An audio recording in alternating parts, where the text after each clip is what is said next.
माधवपुर गांव में रामू अपनी बीवी और एक छोटी बच्ची राधिका के साथ रहता था। रामू की गृहस्थी में बहुत परेशानी चल रही थी। रामू बाजार में जलेबी का छोटा सा ठेला लगाता था और रामू के ठेले के पास ही एक बड़ी सी मिठाई की दुकान थी, जिसका मालिक मंगल बहुत ही घमंडी था। आइए आइए, ताजी ताजी और रस भरी जलेबी खाइए, आइए आइए। मंगल की दुकान पर ग्राहकों की बहुत लंबी लाइन लगी होती है, लेकिन रामू के ठेले पर सिर्फ मक्खियां ही घूमती रहती थीं। आइए आइए चाचा, आइए, ये देखो रसीली जलेबी खाइए, आइए। तभी रामू के ठेले के आगे एक ग्राहक आता है। आइए भैया आइए, ये देखिए ताजी ताजी जलेबी खाइए, आइए आइए। ग्राहक के जाने से रामू उदास हो गया। आइए आइए भैया आइए। ऐसे ही शाम हो जाती है, लेकिन रामू की जलेबी की बिल्कुल बिक्री नहीं होती और वो उदास होकर अपने घर जाता है। सावित्री कहाँ हो? भाग्यवान कहाँ हो? जरा एक गिलास पानी तो देना, बहुत प्यास लग रही है। सावित्री उसे पानी लाकर देती है।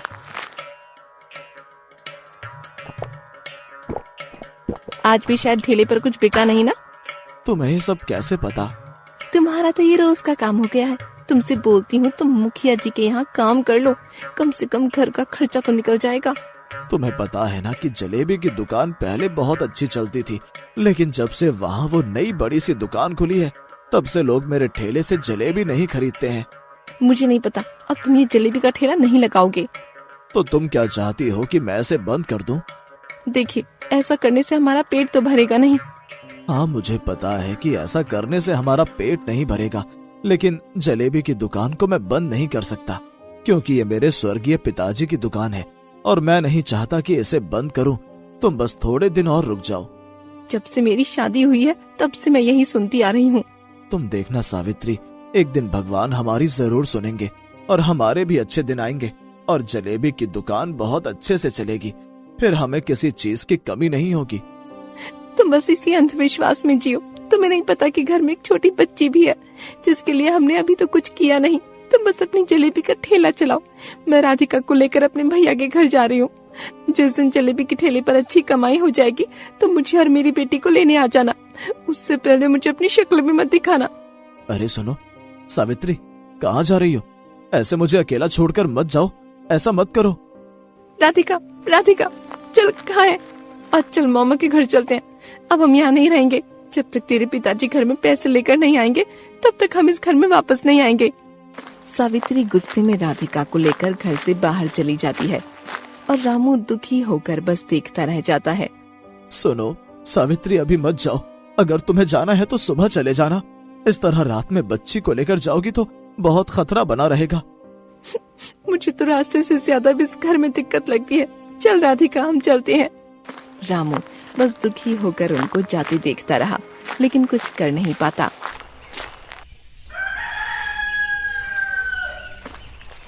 अगले दिन रामू किराने की दुकान पर सामान लेने जाता है।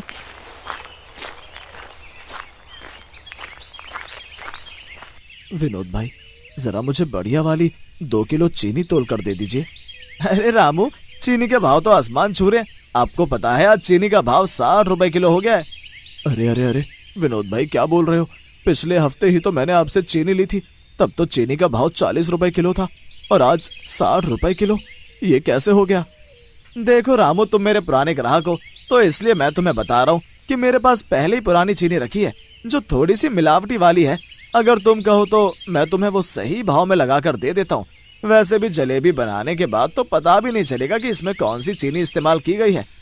नहीं नहीं भाई, मेरे ग्राहक मेरे लिए भगवान की तरह हैं, इसलिए मैं उनके साथ धोखा नहीं कर सकता।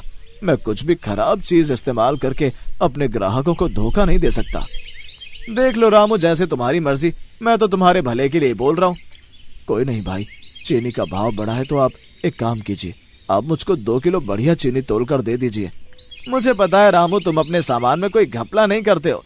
मैं जानता था तुम ये बेकार चीनी का इस्तेमाल जलेबी बनाने में नहीं करोगे, लेकिन भाई अगर थोड़ा मुनाफा नहीं करोगे तो तुम घर कैसे चलाओगे? विनोद भैया, चीनी क्या भाव है? अरे ओ मंगल भैया, आज तो चीनी 60 रुपए किलो है। विनोद भैया, हमें बढ़िया वाली चीनी नहीं चाहिए। आपके पास वो मिलावटी वाली चीनी है ना, जो आपने पिछले हफ्ते ही मुझे दी थी, वही दे दो। हाँ है तो ठीक है भैया, वही चीनी 5 किलो कर दो मेरे लिए। मैं कोई अमीर आदमी तो हूँ नहीं जो अच्छी चीनी का इस्तेमाल करूंगा। मंगल ये बात रामू को सुना रहा था। हमें दुकान में बैठकर मक्खियां नहीं मारनी, इसलिए आप हमें बेकार वाली चीनी दे दो। हमारे पास इतने पैसे नहीं है जो हम बढ़िया चीनी का इस्तेमाल करें। मंगल और उसका कारीगर जग्गू रामू को देखकर जोर जोर से हंसते हैं। मंगल की बातें सुनकर दुकानदार को अच्छा नहीं लगता। मंगल भैया, आप मेरे बारे में कुछ भी बोलिए, लेकिन मैं अपने ग्राहकों के साथ कोई बेईमानी नहीं कर सकता। मैं उनको कभी मिलावट वाली जलेबी नहीं खिलाऊंगा। तो रामू, मैंने तुझसे थोड़ी कुछ कहा है कि तू महंगी चीजों का इस्तेमाल करके बैठ और मक्खियां मार। थोड़ी देर बाद रामू जब अपने ठेले पर जाता है तो उसके ठेले पर मक्खियों के अलावा और कोई नहीं होता। वो बहुत दुखी हो जाता है क्योंकि मंगल की दुकान पर बहुत भीड़ लगी होती है और ग्राहक उससे जलेबी मांग कर खाते हैं। मंगल भैया, किराने की दुकान से मिलावटी वाली चीनी लाकर भी उनकी दुकान पर कितनी भीड़ लगी हुई है, लेकिन मैंने तो अच्छी चीनी का इस्तेमाल किया, फिर भी मेरे ठेले पर मक्खियों के अलावा और कोई भी नहीं है। तभी उसके ठेले के आगे से एक साधु बाबा गुजरते हैं। हे भगवान, कहाँ है तू? कभी तो मेरे बारे में सोच, कभी तो मुझ पर ध्यान दे। ये सुनकर साधु बाबा उसके ठेले के आगे आकर खड़े हो जाते हैं। क्या हुआ बेटा, तुम परेशान क्यों और तुम ऐसे रो क्यों रहे हो? नहीं साधु बाबा, कुछ नहीं, वो तो बस मैं ऐसे ही। अरे बेटा, तुम तो जलेबी बनाते हो, तुमने तो कोई मिर्ची का इस्तेमाल भी नहीं किया जो तुम्हारी आंखों में पानी आ रहा है। कुछ नहीं साधु बाबा, बस मैं यही सोच रहा हूँ कि इतना सब कुछ अच्छा करने के बाद भी मेरी किस्मत इतनी बेकार कैसे हो सकती है। मैं कभी जलेबी नहीं बेच पाऊंगा। बेटा, जीवन में कभी निराश नहीं होना चाहिए। कुछ अच्छा होने के लिए बुरा होना भी जरूरी है बेटा। तुम्हें क्या परेशानी है, मुझे बताओ, शायद मैं तुम्हारी कुछ मदद कर सकूं। साधु बाबा, अगर आप मेरी परेशानी को ठीक कर सकते हैं तो मैं आपको सब कुछ बताता हूँ। रामू साधु बाबा को सब कुछ बता देता है कि कैसे उसकी बीवी उसे छोड़कर चली गई और मंगल ने किराने की दुकान पर उससे क्या क्या सुनाया।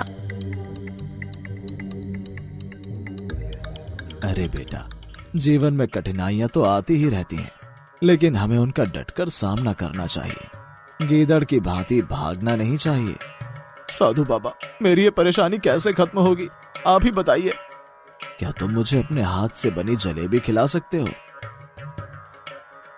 रामू साधु बाबा को जलेबी दे देता है। मुझे तेरी जलेबी में कुछ कमी महसूस हो रही है। साधु बाबा, आपको क्या कमी महसूस हो रही है? बेटा, मैं तुझे अभी कुछ चीज देता हूँ, इससे तेरी जलेबी में जो भी कमी है वो पूरी हो जाएगी। साधु बाबा अपने झोले में से एक छोटी सी डिबिया निकाल कर रामू को देते हैं। बेटा, ये लो। साधु बाबा, इसमें ये क्या है? बेटा, यह है जादुई चीनी। जब तुम इस चीनी का इस्तेमाल करोगे तब सारे ग्राहक तुम्हारी जलेबी के पास चले आएंगे। इसका मैं क्या करूं? इस चीनी को किसी भी मिठाई में इस्तेमाल करोगे तो उसका स्वाद अलग हो जाता है। अब समझे तुम बेटा कि मैं क्या कहना चाहता हूँ? हाँ साधु बाबा, मैं समझ गया हूँ। ये लो चीनी, ये सिर्फ मैंने तुमको ही दी है और ये कोई मामूली चीनी नहीं है, ये जादुई चीनी है। बेटा, जब तुम इस चीनी का इस्तेमाल जलेबी बनाने में करोगे तब तुम्हारा भाग्य ही खुल जाएगा। और हाँ रामू, इस चीनी का इस्तेमाल कोई बुरा इंसान करता है तो इस चीनी का जादू उल्टा हो जाता है। साधु बाबा, मैं समझ नहीं पा रहा हूँ कि आप क्या कह रहे हैं। बेटा, तू चिंता मत कर, वक्त आने पर तुझे सब समझ आ जाएगा। ठीक है बाबा, वैसे भी मेरी मोटी बुद्धि में कुछ घुसता नहीं है। ऐसा कहकर वो साधु बाबा गायब हो जाते हैं और रामू साधु बाबा को ढूंढता ही रह जाता है। अरे अरे, ये साधु बाबा किधर गए? अभी अभी तो यहीं थे, एकदम से कैसे गायब हो गए? ये जादुई चीनी क्या सच में ही मेरा भाग्य बदल देगी? चलो एक बार देखता हूँ इस चीनी का इस्तेमाल जलेबी बना करके कि इससे क्या होता है। वो जैसे ही चीनी से जलेबी बनाकर तैयार करता है, वैसे ही उसके ठेले पर एक औरत आती है और उससे जलेबी खरीद लेती है। ऐसे एक एक करके मंगल के सारे ग्राहक रामू के ठेले पर आ जाते हैं। ये सब देखकर मंगल हैरान हो जाता है कि ऐसा हुआ क्या जो उसके सारे ग्राहक रामू के ठेले के पास चले गए। अरे जग्गू, क्या हो रहा है ये? देख, हमारे सारे ग्राहक रामू के ठेले के पास कैसे चले गए? ये चमत्कार कैसे हो गया? मंगल और जग्गू दोनों हैरान होकर देखते रह जाते हैं और एक एक करके सारे ग्राहक रामू के ठेले के पास चले जाते हैं। अरे वाह रे वाह, आज तो बहुत सारी कमाई हो गई। चलो ये पैसे लेकर मैं सावित्री को लेने जाता हूँ।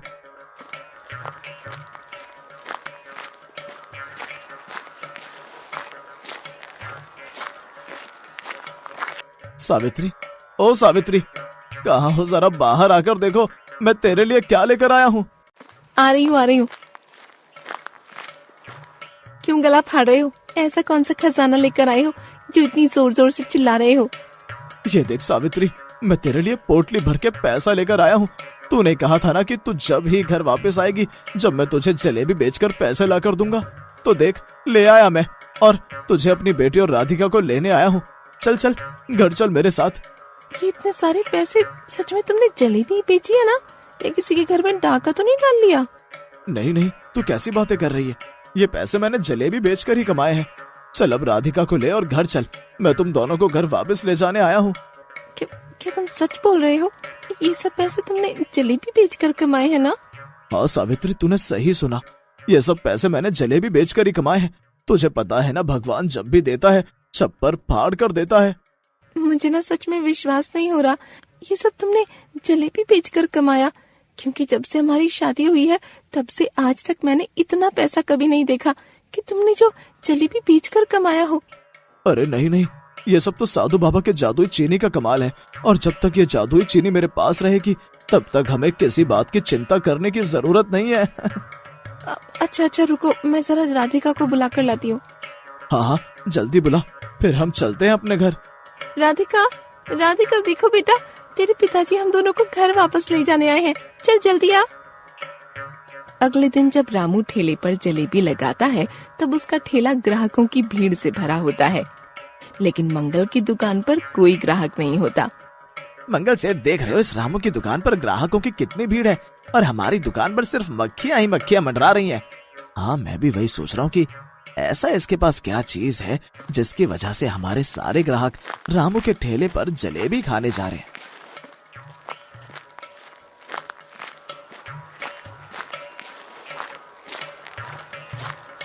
अरे ओ विनोद भैया, जरा मुझे 10 किलो चीनी तो दीजिए, लेकिन हाँ, चीनी अच्छी होनी चाहिए, वो मिलावटी वाली नहीं। लगता है रामू तुम्हारा जलेबी का ठेला कुछ ज्यादा ही अच्छा चल रहा है, इसलिए तो तुम आज 10 किलो चीनी लेने आए हो मुझसे, और वो भी बढ़िया वाली। हाँ विनोद भाई, बस भगवान की कृपा से मेरे दिन फिर से अच्छे आ गए, और अब तो मुझे इतना भी समय नहीं है कि मैं सांस भी ले सकूं। देखा रामू, मैंने कहा था ना कि भगवान जो भी करता है अच्छे के लिए करता है।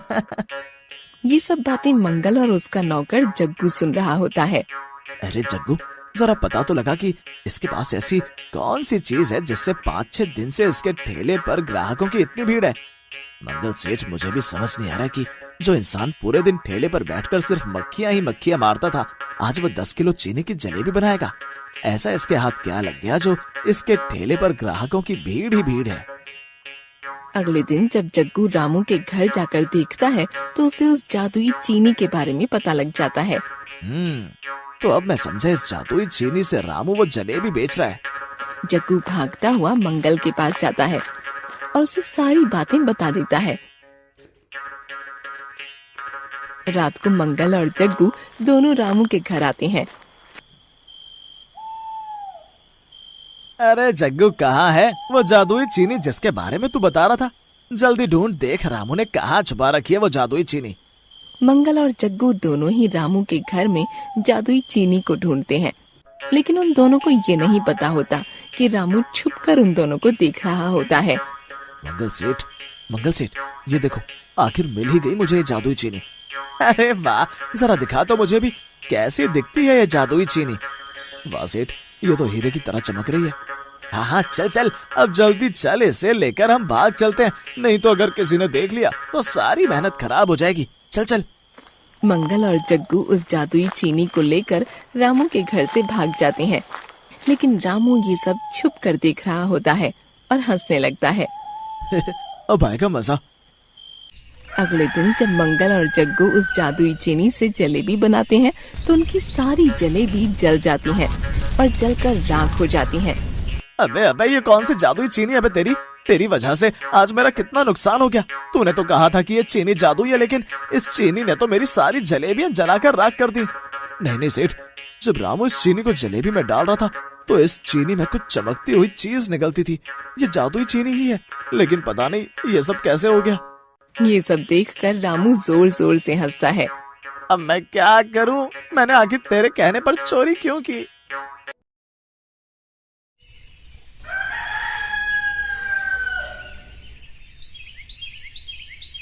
एक गांव में राकेश नाम का एक आदमी था जो काम की तलाश में इधर उधर घूमता है और पूरा दिन काम ना मिलने की वजह से वो बहुत परेशान हो जाता है।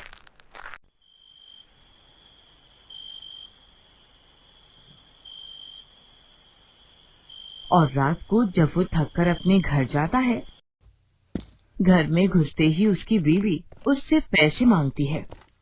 अजी सुनिए, मुझे कुछ पैसे दे दीजिए, मुझे सोनिया को कल मेले में लेकर जाना है। क्या पैसे?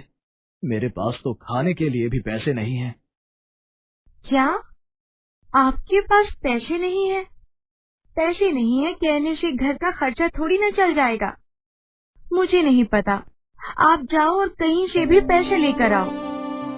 पुष्पा तुम ही बताओ, मैं कहाँ से पैसे लेकर आऊं? जिनसे पैसे लेने थे उन लोगों ने पैसे देने से मना कर दिया।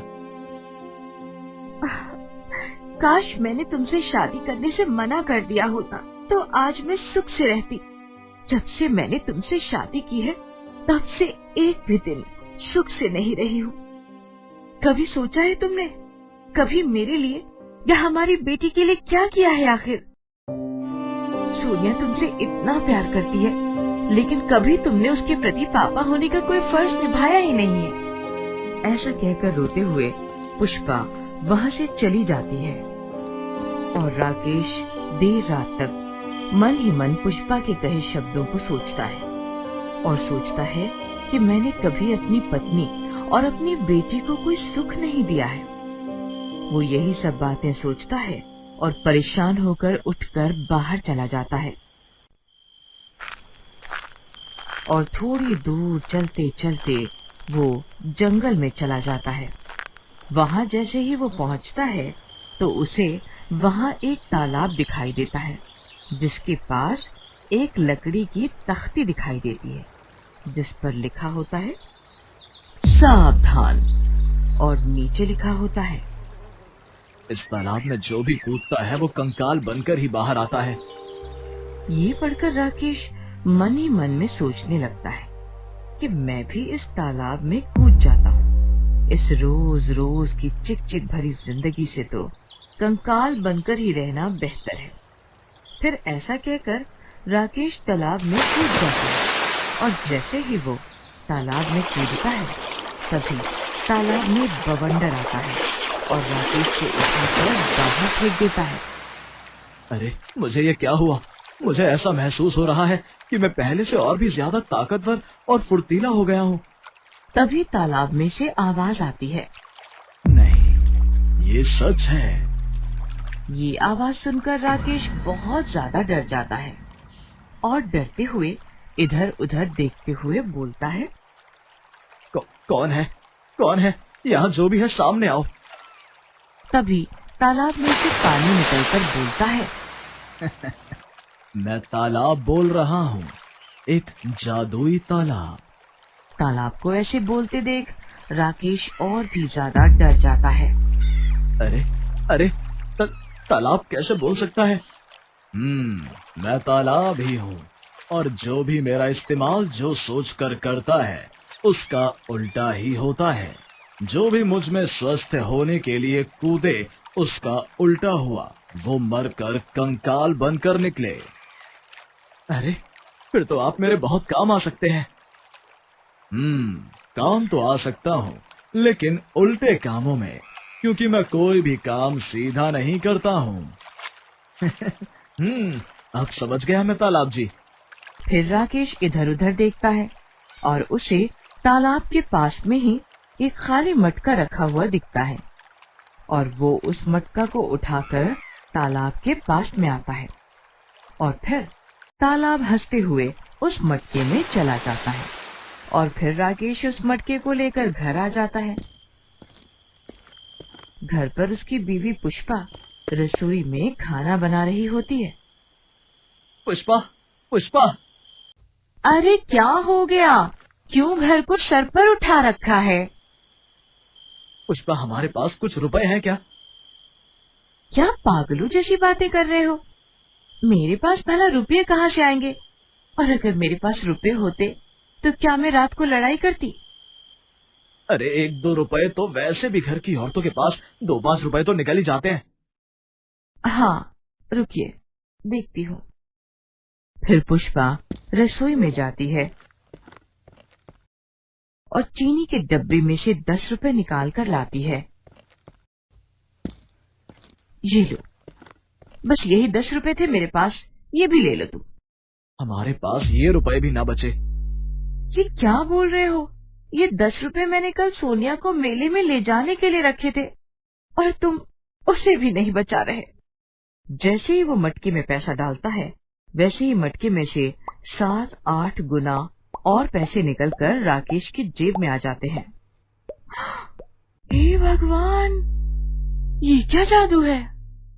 बीवी जी, देखा इस मटके में रखे तालाब के जादुई पानी का कमाल। और हाँ, इसे सिर्फ उल्टे काम करने की आदत है, इसलिए मेरे रुपए खत्म करने की बात की तो इसने मेरी जेब रुपयों से भर दी है।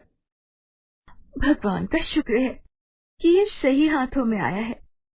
इससे तो हमारी ही चीज को खत्म कर कर भर सकते हैं।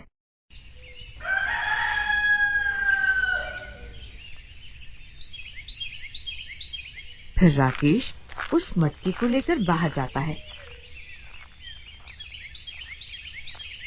और थोड़ी दूर पर देखता है कि एक गांव के काका जी के साथ एक लालाराम सेठ खड़ा होता है और सेठ अपने शरीर पर हो रहे चर्म रोग से परेशान हो रो रहा होता है। अरे लालाराम, तुम रो क्यों रहे हो? सब जल्दी ठीक हो जाएगा। तभी राकेश वहां आकर बोलता है। अरे काका जी, ये तो दूसरे गांव के बहुत बड़े लालाराम सेठ हैं। इन्हें क्या हुआ है? ये इतना रो क्यों रहे हैं? और इनके पास तो करोड़ों की दौलत है। हाँ, पर वो दौलत मेरे किसी काम की नहीं है। देखो, मेरे शरीर पे ये चर्म रोग हो गया है और ये ठीक होने का नाम ही नहीं लेता और ये धीरे धीरे मेरे पूरे शरीर में फैल जाएगा और इसकी वजह से मेरा पूरा शरीर सड़ जाएगा। हे भगवान, ये तो बहुत बुरी बीमारी है। मैंने सुना है कि तुम दुआ बहुत जानते हो। अपनी दुआ से ये मेरे शरीर के चर्म रोग को ठीक कर दो। मैं तुमको मुंह मांगे पैसे दूंगा। 1 लाख, 2 लाख, 10 लाख, जितने तुम मांगोगे मैं तुम्हें दूंगा। 10 लाख रुपए? तभी राकेश मटके से हाथ में पानी लेकर बोलता है। तुम्हारे पूरे शरीर की चमड़ी पूरी तरह से सड़ जाए। तुम क्या बकवास कर रहे हो? तुम्हारी इतनी हिम्मत जो तुम मेरे बारे में ऐसा बोल रहे हो? मैं अभी अपनी तलवार से तुम्हारा सर धड़ से अलग कर दूंगा, जो तुम मुझे दुआ की जगह बद्दुआ दे रहे हो। और तभी एकदम से लालाराम के शरीर से चर्म रोग गायब हो जाता है और वो खुशी में चिल्लाने लग जाता है। अरे अरे, ये क्या? देखो देखो काका जी, मैं ठीक हो गया। देखो, मैं बिल्कुल ठीक हो गया। ये लो ये लो, ये लो 15 लाख का चेक। फिर राकेश भी वहां अपने घर चला जाता है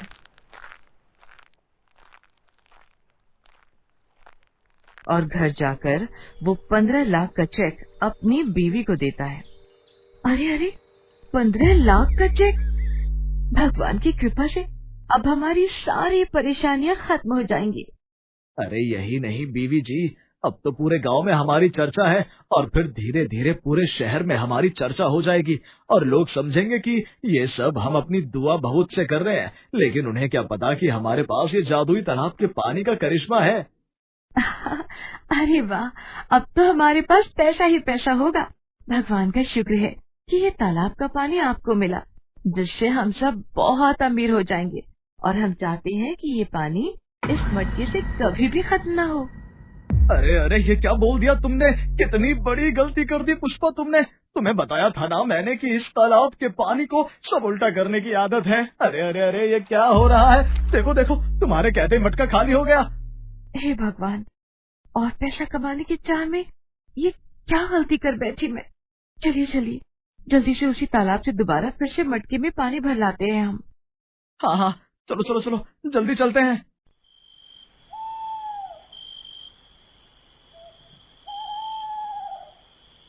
और वो दोनों वहीं जंगल में जाते हैं। तालाब के पास जाकर देखते हैं कि अरे अरे अरे ये क्या हो गया? ये तालाब तो सूख गया है। इसका तो पूरा का पूरा पानी भी सूख गया है। हे भगवान, ये क्या कर दिया मैंने। आज मुझे एक बात समझ आ गई है कि ज्यादा खुशी में या दुख में हमें सोच समझ कर ही बोलना चाहिए, क्योंकि कभी कभी हम खुशी में या दुख में कुछ भी बोल देते हैं और वो सच में। जरा 1 किलो बैंगन कर दियो। यहाँ पूरे बाजार में बस एक तेरे ही पास सारी सब्जियां मिल जाती हैं।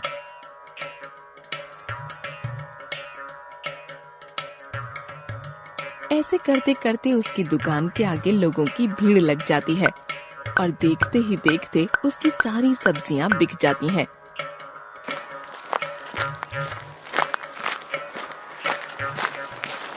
मक्खन लाल जैसे ही घर में घुसता है तभी उसकी बीवी उससे पूछती है, अरे क्या बात है, आज तो आप जल्दी घर आ गए।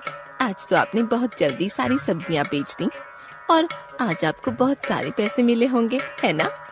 अरे हाँ, वही हुआ जो रोज होता है। आज कुछ नया नहीं हुआ है। और वैसे भी इस छोटे से बाजार में सब्जी बेचने में कितना फायदा होगा, तुम भी सोचो।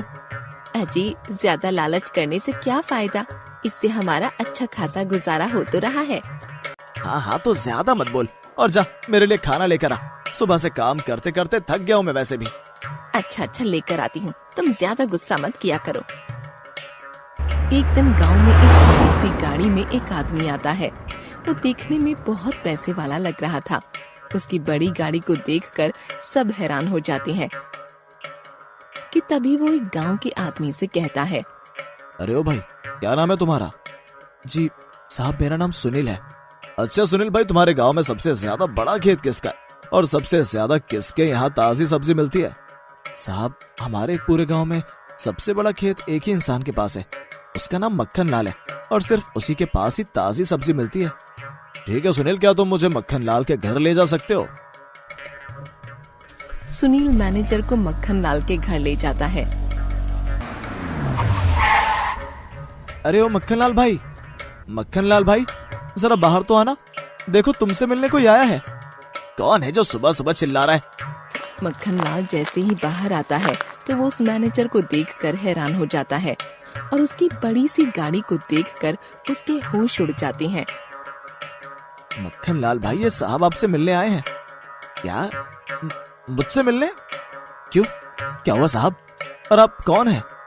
मैं एक टमाटो केचप कंपनी से आया हूँ। हमारी कंपनी टमाटो केचप बनाती है, जिसके लिए हमें अच्छे टमाटरों की जरूरत रहती है, जिसके लिए मैं यहाँ आया हूँ। तो इसमें मैं आपकी क्या मदद कर सकता हूँ? मैंने सुना है कि इस पूरे गांव में सिर्फ एक तुम्हारे ही पास से बड़ा खेत है खेती करने के लिए, और तुम्हारे खेत में ताजी सब्जियां उगती हैं, इसलिए मैं तुम्हारे पास आया हूँ। ये तो बहुत हैरानी की बात है कि आपको मेरे बारे में इतना कुछ कैसे पता है। मैंने पूरे गांव में इन्वेस्टिगेशन किया था। क्या क्या? रहने दो, मैं आपके लिए एक बहुत ही अच्छा प्रपोजल लेके आया हूँ। ये क्या होता है? प्रपोजल मतलब प्रस्ताव। मैं आपके लिए एक बहुत ही अच्छा प्रस्ताव लेकर आया हूँ। कैसा प्रस्ताव? हमारी कंपनी टमाटो केचप बनाती है और हमें बहुत सारे टमाटरों की जरूरत पड़ती है, इसलिए हम हर गांव में जाकर बड़े बड़े किसानों को ढूंढते हैं और उनसे टमाटर खरीदते हैं। मतलब आप ये चाहते हैं कि मैं आपको टमाटर बेचूं? लेकिन मेरे खेत में हर तरह की सब्जियों की खेती होती है, इसलिए टमाटरों की इतनी खेती नहीं कर पाता हूँ। हाँ, हम यही चाहते हैं कि आप हमारे लिए अपने खेत में सिर्फ टमाटरों की खेती करें। सिर्फ टमाटरों की खेती? इससे तो मुझे नुकसान होगा। नहीं, आपको कोई नुकसान नहीं होगा। इस सब के लिए हम आपसे एक कॉन्ट्रैक्ट करेंगे और आपको एडवांस भी देंगे। उस एडवांस से आप अपने खेत में टमाटरों की खेती करना और फिर वो सारे टमाटर हम आपसे खरीद लेंगे। अरे ये बात है क्या? वाह, मतलब इसमें मेरा कुछ खर्चा ही नहीं होगा। अरे वाह, सुन रही हो सुनीता, इससे हमें कुछ नुकसान भी नहीं होगा। हाँ जी, आप सही कह रहे हो। लगता है अब हमारे अच्छे दिन आ गए। तो अब तैयार हैं? हाँ हाँ, मैं तो तैयार हूँ, बिल्कुल तैयार हूँ। ये लीजिए, इस कॉन्ट्रैक्ट पर आप अपने साइन कर दीजिए। साइन तो नहीं करने आते मुझे। ठीक है, कोई नहीं, आप इस पर अंगूठा लगा दीजिए, फिर मैं जो भी इस पर लिखा है वो पढ़कर सुना दूंगा। मक्खन लाल उस कॉन्ट्रैक्ट पेपर पर अंगूठा लगा देता है और मैनेजर कॉन्ट्रैक्ट पर जो भी लिखा होता है मक्खन लाल को पढ़कर बता देता है। मक्खन लाल, ये लो तुम्हारा पहला एडवांस। इतने सारे पैसे देखकर मक्खन लाल के होश उड़ जाते हैं। अरे वाह, इतने सारे पैसे! क्या बात है, क्या बात है। टमाटर की फसल हो जाने पर हम आपसे टमाटर लेकर जाएंगे। मैनेजर गाड़ी में बैठकर वहाँ से चला जाता है। अरे अरे, इतने सारे पैसे, जरा मुझे भी दिखाइए। अरे वाह, अब तो हमारे बहुत अच्छे दिन आ गए। हाँ हाँ सुनीता, अब हम लोग बहुत पैसे वाले हो जाएंगे और मुझे अब बाजार में सब्जी बेचने नहीं जाना पड़ेगा। अगले ही दिन सुबह जल्दी उठकर मक्खन लाल खेतों में टमाटर की खेती करने चला जाता है। अब मैं अपना काम शुरू कर देता हूँ। ऐसे ही मक्खन लाल रोज मेहनत करता, कभी खेतों में बीज बोता, कभी पानी डालता और कुछ दिनों बाद उसके खेत लाल लाल बड़े बड़े टमाटरों से भर गए। अरे वाह वाह वाह, इस बार तो टमाटरों की बहुत अच्छी फसल हो गई है। अब इन्हें मैं इन टोकरियों में रख लेता हूँ और घर ले जाता हूँ, क्योंकि कंपनी वाले साहब कल ही आएंगे। अगले दिन मक्खन लाल परेशान होकर अपने घर के बाहर बैठा था। अजी, क्या हुआ? आप परेशान क्यों हैं? अरे कुछ नहीं, वो आज मैनेजर साहब को आना था, लेकिन वो अभी तक आए नहीं। अजी हाँ, वो आज मैनेजर साहब को आना था। दिन तो निकला ही जा रहा है। बस बस आते ही होंगे। ये देख, आ गए साहब आ गए।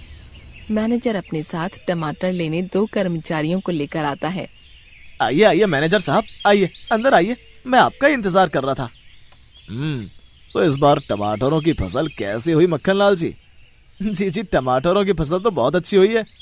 वाह, ये तो बहुत अच्छी बात है। अब बताइए वो टमाटर कहाँ हैं? क्योंकि मेरे आदमी उन्हें उठाकर गाड़ी में रख देंगे। हाँ जी, वो तो घर पर ही हैं। आपको कहीं और जाने की जरूरत नहीं है, मैंने टमाटर घर पर ही रखे हुए हैं। चलिए चलिए, मेरे साथ चलिए, मैं आपको बता देती हूँ कि टमाटर कहाँ रखे हैं।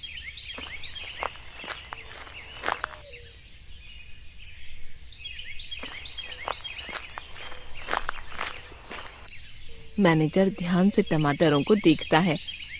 टमाटर तो देखने में बहुत अच्छे दिख रहे हैं। जाओ जाओ, तुम दोनों ये सब बाहर गाड़ी में रख दो। वो दोनों सारे टमाटर लेकर बाहर गाड़ी में रख देते हैं। ये लो मक्खन लाल जी, आपकी अगली फसल के एडवांस पैसे। जी धन्यवाद। ठीक है ना, देख लो पूरे है ना? अच्छा मैनेजर साहब, आप एक बार कितने टमाटर खरीद सकते हैं? आप जितने टमाटरों की खेती करेंगे मैं उतने टमाटर खरीद लूंगा, लेकिन आप टमाटर की फसल एकदम ताजी हो। मैनेजर की बातें सुनकर मक्खन लाल के मन में लालच आ जाता है। अच्छी तो आप चिंता मत कीजिए। ठीक है, मैं अब चलता हूँ। जब टमाटरों की अगली फसल होगी तब आकर आपसे टमाटर ले जाऊंगा। ये बात सुनकर मक्खन लाल के दिमाग में कुछ खुराफात चल रही थी। शाम को मक्खन लाल पास की किराना की दुकान पर जाता है और वहाँ से एक शीशी में कुछ पानी सा लेकर आ जाता है। ए जी, आप कहाँ गए थे और ये आपके हाथ में क्या है? ये पानी सा क्या लेकर आए हो? ये कोई पानी नहीं है, ये दवाई है, दवाई। दवाई? किसकी दवाई है ये? क्या हुआ आपको? आप ये दवाई क्यों लाए हैं? ये क्या, इतनी देर से दवाई किए जा रही है, क्यों परेशान कर रही है? इतनी देर से ये कोई मामूली दवाई नहीं है। तो फिर किस चीज की दवाई है ये? तुझे पता है इस दवाई को फसल में डालने से ज्यादा फसल होती है। मतलब आप क्या करने वाले हैं ऐसा?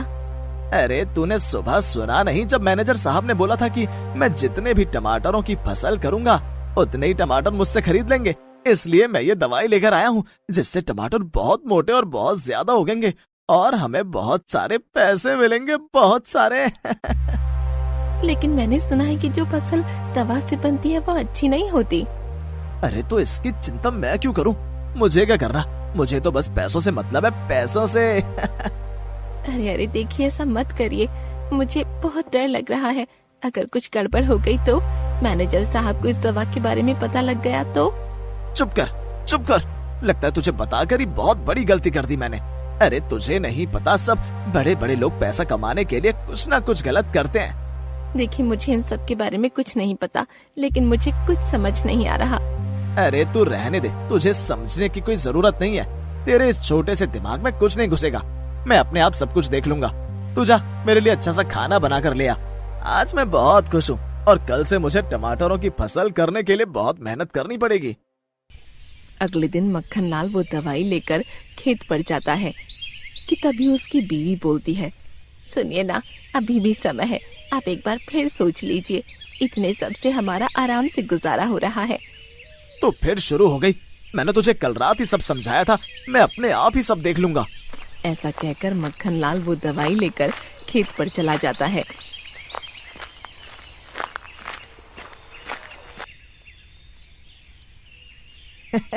मुझे अब पैसे वाला बनने से कोई भी नहीं रोक सकता है, कोई भी नहीं। मक्खन लाल उस दवाई को टमाटरों की पूरी फसल में छिड़क देता है।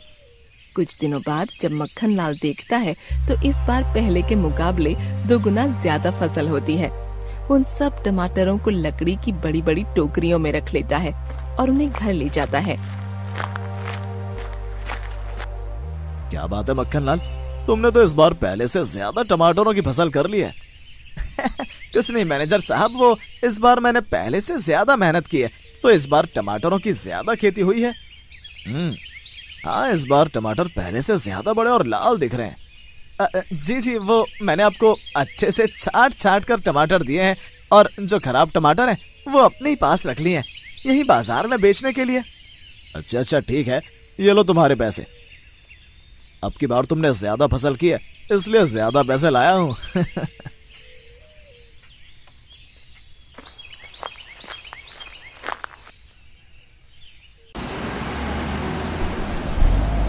मैनेजर वहाँ से चला जाता है और ये सब देखकर गांव के लोग आपस में बात करते हैं।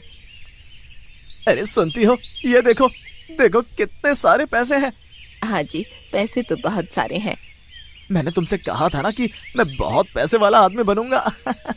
हाँ जी हाँ, आपने सही कहा। चलो अब मैं वो सड़े गले टमाटर बाजार जाकर बेच आता हूँ, दोनों तरफ से फायदा होगा। मक्खन लाल जैसे ही टमाटरों का टोकरा लेकर बाजार में जाता है तो 2-3 सब्जी वाले आकर उसे वहाँ सब्जी बेचने के लिए मना कर देते हैं। अरे अरे, तुम आगे नहीं जा सकते। क्यों क्यों भाई, मुझे यहाँ क्यों रोका है? मैं तो सब्जी बेचने आया हूँ। नहीं नहीं नहीं, तुम अब यहाँ अपनी सब्जियां नहीं बेच सकते हो। क्यों भाई, मैं यहाँ सब्जी क्यों नहीं बेच सकता हूँ? हम सबको पता है कि तुम एक बड़ी सी कंपनी को अपने यहाँ के टमाटरों की फसल बेच रहे हो, तुम्हें तो दोनों तरफ से फायदा होगा। तो हम क्या करेंगे? यहाँ से अपने घर चले जाओ, यहाँ तुम्हें कोई सब्जी नहीं बेचने देगा। जाओ जाओ जाओ यहाँ से तुम। अच्छा अच्छा ठीक है, मैं यहाँ से जा रहा हूँ। कोई बात नहीं भाई, तुम गुस्सा मत हो, जा रहा हूँ मैं।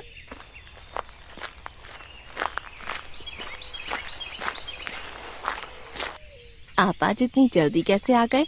और ये क्या, आप आज टमाटरों से भरा पूरा टोकरा वापस ले आए, क्यों? अरे अरे, मुझे उन लोगों ने बाजार में सब्जी बेचने से मना कर दिया है। तो क्या अब आप बाजार में सब्जी बेचने नहीं जाएंगे? तो फिर क्या होगा? अब क्या करेंगे हम? अरे तू परेशान मत हो, मैं अब कंपनी को टमाटर बेचूंगा और इन लोगों से 2 गुना 3 गुना कमाऊंगा, समझी? अरे अरे अरे, ये मैनेजर साहब की गाड़ी इतनी जल्दी क्यों आई है? मैनेजर गुस्से में मक्खन लाल के घर में आता है। अरे अरे, क्या हुआ मैनेजर साहब, आप इतनी जल्दी कैसे आ गए? इतनी जल्दी कैसे आया हूँ? ये टमाटर है या मारने का जहर? मतलब मैं तो कुछ समझा ही नहीं, आप ये क्या कह रहे हैं? मैंने तुमको पहले ही बताया था, सारे टमाटर इस्तेमाल करने से पहले क्वालिटी टेस्ट लैब में फेल हो गए हैं। ये टमाटर तो हम किसी जानवर को भी नहीं खिला सकते हैं। लैब में हमें पता चला कि इसमें केमिकल पदार्थ है जिससे इसे खाते ही भयानक बीमारियां होती हैं, जिससे लोगों की मृत्यु भी हो जाती है। नहीं नहीं नहीं, ऐसा नहीं है। अच्छा, मैं अब समझा कि कैसे तुमने इतने कम समय में इतने सारे टमाटरों की फसल कर ली है। नहीं नहीं सर, ऐसा नहीं है। तुम अब ज्यादा बहाने मत बनाओ और ये लो तुम्हारे घटिया टमाटर। ऐसे टमाटरों की हमें कोई जरूरत नहीं है और हमारे सारे पैसे वापस दे दो। अरे बाप रे, पैसे पैसे? हाँ, वही पैसे जो मैंने तुमको दिए थे। लेकिन आप ऐसा कैसे कर सकते हैं? कॉन्ट्रैक्ट में पहले ही लिखा हुआ था कि अगर क्वालिटी टेस्ट में टमाटर सही नहीं हुए तो तुम्हें सारे पैसे वापस करने होंगे। मेरे पैसे वापस दे दो, नहीं तो मेरे आदमी तुम्हारी चटनी बना देंगे। चटनी? नहीं नहीं नहीं, मैं अभी आपके सारे पैसे वापस दे देता हूँ। मक्खनलाल दौड़ता हुआ अंदर जाकर सारे पैसे लाकर मैनेजर को दे देता है। ये लीजिए साहब, अपना पैसा लीजिए। आज के बाद कभी भी मैं तुम्हारे साथ कोई भी कारोबार नहीं करूंगा। मैनेजर गुस्से में सारे पैसे लेकर वहाँ से चला जाता है। मक्खनलाल बहुत जोर जोर से रोने लगता है। आए हाय, सब खत्म हो गया सुनीता, सब खत्म हो गया, मेरा सब खत्म हो गया। हर तरफ से फायदे के लालच में मेरा सब खत्म हो गया। इसीलिए ही मैंने आपसे पहले कहा था, इतना लालच मत करो, जो है हमारे लिए बहुत है, ऐसा मत करो। लेकिन आपने मेरी बात बिल्कुल नहीं सुनी और अब देखो सब खत्म हो गया। हमारे पास अब कुछ भी नहीं है। अब क्या होगा? हम क्या खाएंगे, कैसे जिएंगे? नहीं नहीं नहीं सुनीता, मैं अब कभी लालच नहीं करूंगा, कभी भी नहीं।